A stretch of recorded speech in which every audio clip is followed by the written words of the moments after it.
ಎಲ್ಲ ವೀಕ್ಷಕರಿಗೆ ನಮಸ್ಕಾರ. ಕರ್ನಾಟಕ ಸರ್ಕಾರ ಜಲಸಂಪನ್ಮೂಲ ಇಲಾಖೆಯಲ್ಲಿ ಖಾಲಿರುವಂತಹ ಹುದ್ದೆಗಳಿಗೆ ಅರ್ಜಿಯನ್ನು ಕರೆಯಲಾಗಿದೆ.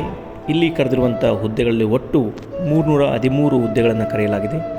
ಅರ್ಜಿಯನ್ನು ಆನ್ಲೈನ್ ಮುಖಾಂತರ ಅಭ್ಯರ್ಥಿಗಳು ಸಲ್ಲಿಸಬೇಕಾಗುತ್ತೆ. ಅರ್ಜಿ ಸಲ್ಲಿಸೋಕ್ಕಿಂತ ಪೂರ್ವದಲ್ಲಿ ಯಾವೆಲ್ಲ ಹುದ್ದೆಗಳಿಗೆ ಯಾವೆಲ್ಲ ಅರ್ಹತೆ ಇದೆ ಎಂಬ ಮಾಹಿತಿಯನ್ನು ಕೂಡ ಇಲ್ಲಿ ಹಂಚಿಕೊಳ್ಳಲಾಗಿದೆ.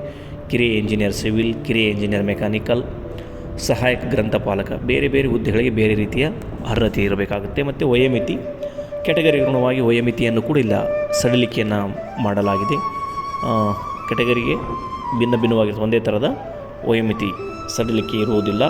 ವೇತನ ಶ್ರೇಣಿ ಆಯ್ಕೆಯಾದಂಥ ಅಭ್ಯರ್ಥಿಗಳಿಗೆ ಎಷ್ಟೆಲ್ಲ ವೇತನ ಇರುತ್ತೆ, ಇಂಜಿನಿಯರ್ಗಾಗಲಿ, ಸಿವಿಲ್ ಇಂಜಿನಿಯರ್, ಮೆಕ್ಯಾನಿಕಲ್ ಇಂಜಿನಿಯರ್, ಸಹಾಯಕ ಗ್ರಂಥಪಾಲಕರಿಗೆ ವಿಭಿನ್ನವಾದ ವೇತನ ಇರುತ್ತೆ ಅನ್ನೋದನ್ನು ಹೇಳ್ಬೋದು. ಅರ್ಜಿ ಶುಲ್ಕ ಅಂದರೆ OBCಗಳಿಗೆ ಎಷ್ಟು, SC/STಗಳಿಗೆ, ಕೆಟಗರಿ 1 ಮತ್ತು ಮಾಜಿ ಸೈನಿಕರಿಗೆ ಅರ್ಜಿ ಶುಲ್ಕ ಎಷ್ಟಿರುತ್ತೆ, 600ರಿಂದ ಹಿಡ್ಕೊಂಡು ಕೊನೆಗೆ SC/STದವರಿಗೆ ಮಾಜಿ ಸೈನಿಕರ 50 ರೂಪಾಯಿ ಶುಲ್ಕವನ್ನು ಇಲ್ಲಿ ವಿಧಿಸಲಾಗಿದೆ. ಮತ್ತು ಅರ್ಜಿ ಸಲ್ಲಿಸುವಂಥ ಪ್ರಾರಂಭದ ದಿನಾಂಕ ಮತ್ತು ಕೊನೆಯ ದಿನಾಂಕವನ್ನು ಕೂಡ ನಾವು ಈ ವಿಡಿಯೋದಲ್ಲಿ ಹಂಚಿಕೊಳ್ಳಲಾಗಿದೆ.